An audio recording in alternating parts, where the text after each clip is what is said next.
반갑습니다. 아고라입니다. 시청자 여러분, 사극을 보면 반역을 꾀하거나 왕조를 부정한 대역 죄인을 심판하면서 삼족을 멸하라 이렇게 외치는 장면을 많이 보았을 것입니다. 오늘은 삼족을 멸하는 연좌제에 대해 알아볼게요.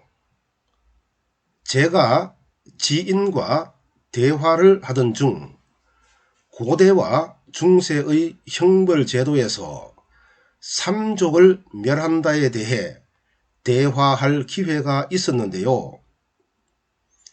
여기서 삼족의 범위가 어디까지인지 토론이 있었습니다. 아버지, 아들, 손자를 의미한다. 아버지 집안, 어머니 집안, 아내 집안을 말한다. 아버지 집안, 어머니 집안, 형제를 뜻한다. 그 자리에서 저는 확신이 서질 않아서 토론에 참여하지 않았습니다. 저도 궁금해서 여러 자료를 찾아보고 연구해 봤습니다. 제가 조사한 내용을 중심으로 설명하도록 할게요. 더 정확한 자료를 보유하고 계신 분은 저에게 조언을 부탁드립니다. 아고라는 시청자 여러분의 관심과 사랑이 필요합니다. 시청하기 전 구독과 좋아요 눌러주시면 더욱더 힘을 내도록 하겠습니다. 그럼 방송을 시작합니다. 삼족을 멸하는 형벌의 역사는 국가의 시작과 함께 존재했습니다. 중국 최초의 왕조 기원전 1600년에서 1046년까지 존재했던 상나라 때부터 삼족을 멸하는 그러한 형벌이 존재했다고 합니다. 믿거나 말거나. 명백한 기록과 구체적 증거로 판단하면 중국은 한나라, 서양은 로마에서 삼족을 멸하는 연좌제가 있었습니다. 한나라 때 역적과 정적 본인은 물론 부모, 처자, 형제, 자매를 나이에 상관없이 모두 참형에 처했는데요. 당나라 때는 여성과 14세 이하 남성은 노비로 삼는 쪽으로 완화되었죠. 이러한 역사가 바로 연좌제를 규정한 대명률로 연결되었습니다. 로마에서는 정적이나 반역자를 처단할 때 가족과 이웃을 함께 묶어 처단했죠. 삼족을 멸하는 처벌은 왕권을 넘보거나 국가를 뒤바꿀 음모를 꾸민 자들에게 내려졌는데요. 이유는 연루자를 남김없이 없애서 역적을 뿌리까지 뽑기 위해 미래에 원수를 갚으려는 그러한 자들을 없애기 위해 권력에 도전하지 말라는 경고를 위해서 행해졌습니다.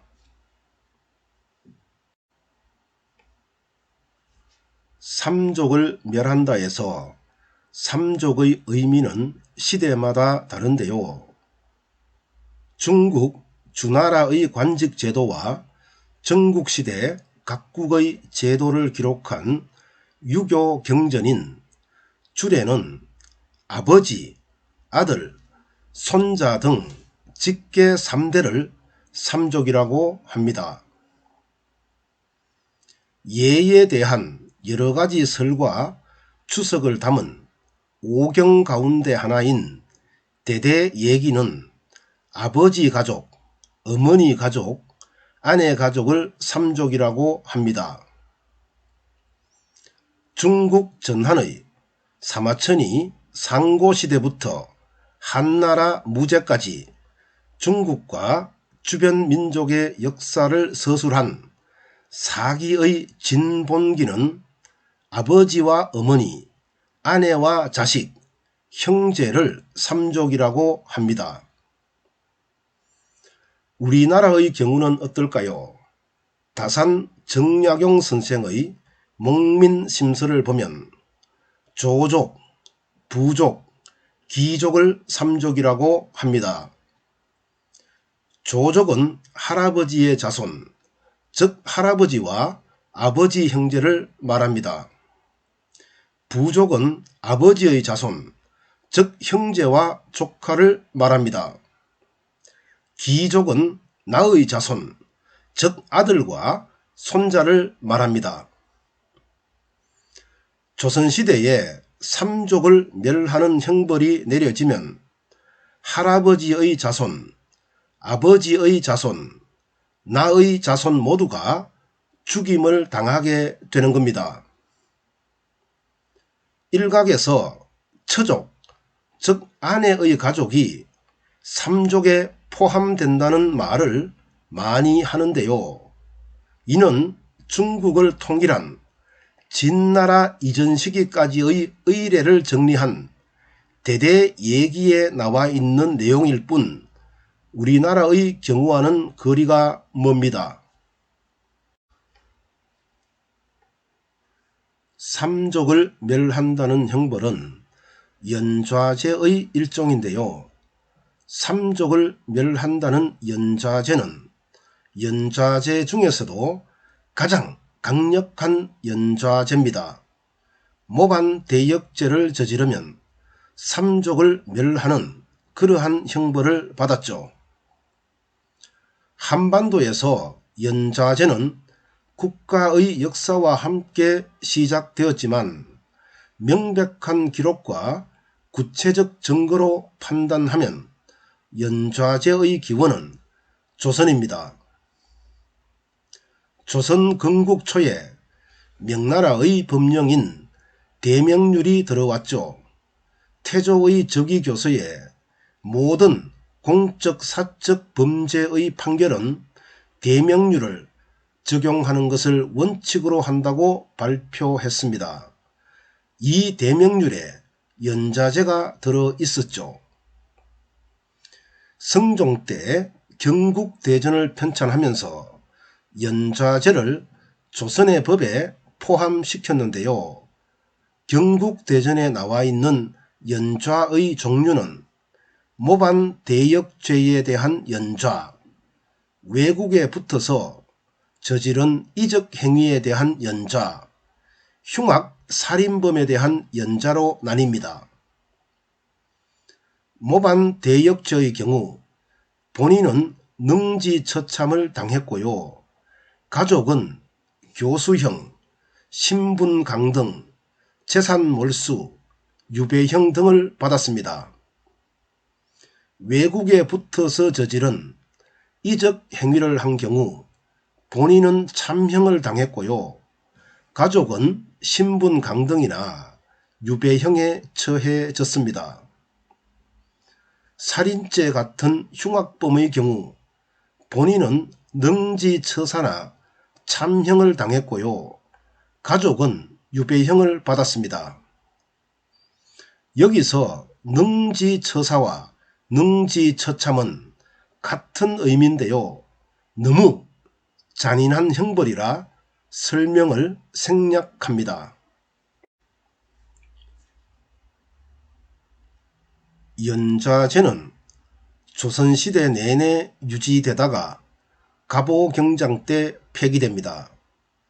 조선 왕조는 1894년 갑오개혁을 단행하면서 죄인 이외에 연좌시키는 법은 일절 금지한다는 내용을 국왕의 칙령으로 반포했죠. 1905년 광무 9년에 공포된 형법대전도 형사책임 개별화 원칙 하에서 제정되었고 이로 인해 연좌제 규정은 없었습니다. 대한민국 정부 수립 이후 법에는 연좌제 규정이 없었지만 여전히 연좌제는 남아 있어서 납북자와 월북자 가족을 올가맸죠. 납북자 및 월북자의 가족이나 친척은 공무원이 될 수 없는 것은 물론이고 취직이나 사회생활에 많은 불이익을 받아야 했습니다. 1961년 5.16 군사정변 직후인 7월에 반공법이 제정되면서 연좌제가 공식적으로 부활했죠. 군사정권은 좌익사범을 대대적으로 검거했고 이들의 가족은 취업과 사회생활에 많은 어려움을 겪었지요. 특히 1948년 제주도에서 발생했던 4.3 사태 유족들은 연좌제로 피해를 많이 입었습니다. 아무리 똑똑하고 능력이 있어도 가족 중에 군경토벌대에 의해 목숨을 잃은 희생자가 있으면 공직에 나갈 수 없었죠. 육군사관학교에 합격해 훈련을 받다가도 퇴학을 당했고 신원조회에 걸려 어렵게 들어간 공직에서 쫓겨나고 이때 제주도민이 겪은 좌절감과 피해의식은 당사자가 아니면 쉽게 가늠하기 어렵습니다. 이후 연좌제는 19년간 유지되다가 박정희 대통령이 죽은 후 폐지되었죠. 1980년 10월 22일 국민투표를 거쳐 확정하고 27일 공포 및 실시되었던 제8차 개정헌법에서 연좌제 금지 조항이 신설되었습니다. 1980년 헌법 제12조 3항 모든 국민은 자기의 행위가 아닌 친족의 행위로 인하여 불이익한 처우를 받지 아니한다. 현재의 헌법에도 연좌제 금지가 규정되어 있습니다. 헌법 제13조 3항 모든 국민은 자기의 행위가 아닌 친족의 행위로 인해 불이익한 처우를 받지 아니한다.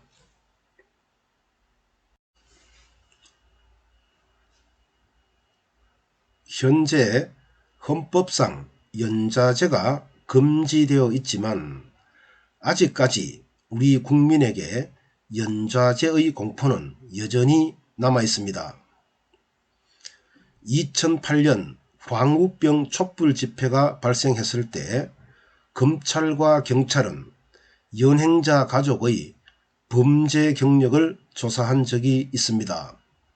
이 외에도 암암리 연좌제는 시행되고 있다고 봐야 합니다.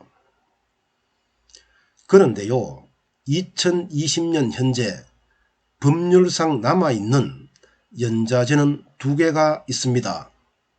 하나는 국적과 관련된 것이고 나머지 하나는 국민건강보험과 관련된 것입니다. 먼저 국적과 관련된 연좌제인데요. 바로 국적법 제21조와 국적법 시행령 제27조입니다. 이 법과 시행령에 따르면 불법 체류자, 사기 등 기타 부정한 방법으로 대한민국 국적을 취득한 것이 적발된 외국인에게서 태어난 자녀에게는 대한민국 국적을 부여하지 못하도록 되어 있습니다. 사실상 인권 침해죠. 본인의 불법 행위가 자녀에게도 효력을 미친다는 의미인데 부모를 스스로 선택할 수 없는 자녀의 입장에서 보면 인권 침해의 소지가 큽니다. 다음으로 건강보험료 납부와 관련된 연좌제인데요. 건강보험법 제77조 2항입니다. 지역가입자의 보험료는 그 가입자가 속한 세대의 지역가입자 전원이 연대하여 납부한다. 즉 건강보험 지역가입자가 보험료를 연체하면 건강보험 가입자의 직계 좀비속이 연대하여 납부해야 한다는 겁니다. 사실상 연좌제는 형법과 헌법에 반합니다. 첫째, 연좌제는 형법상 자기 책임 원칙에 배치됩니다.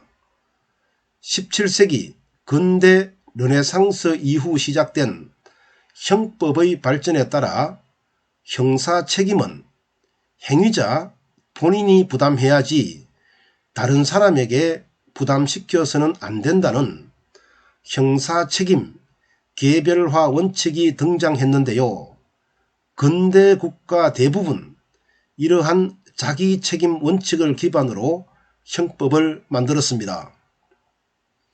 둘째, 연좌제는 헌법에 보장된 개인의 기본권과 충돌합니다. 모든 국민은 인간으로서의 존엄과 가치를 가지며 행복을 추구할 권리를 가진다.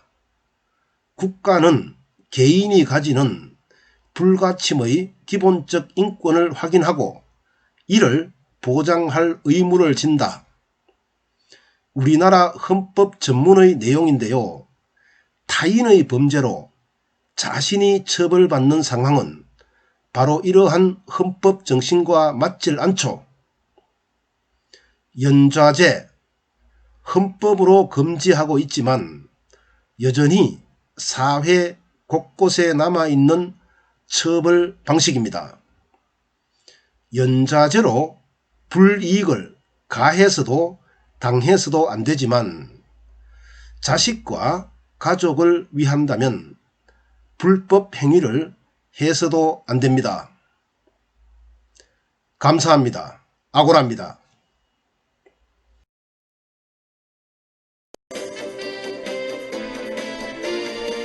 엘리트층이 일종의 선민의식을 가지고 있는 것 같다. 청문회 때마다 늘 불거지는 고위공직자들의 병역 의혹 등이 이번 청문회에서도 똑같이 되풀이되고 있는데요. 경남대 이재영 교수의 말입니다. 이 교수는 청문회 때 여야가 병역 문제자를 철저히 배제하는 식의 전례를 만들어야 한다면서 이렇게 말했습니다.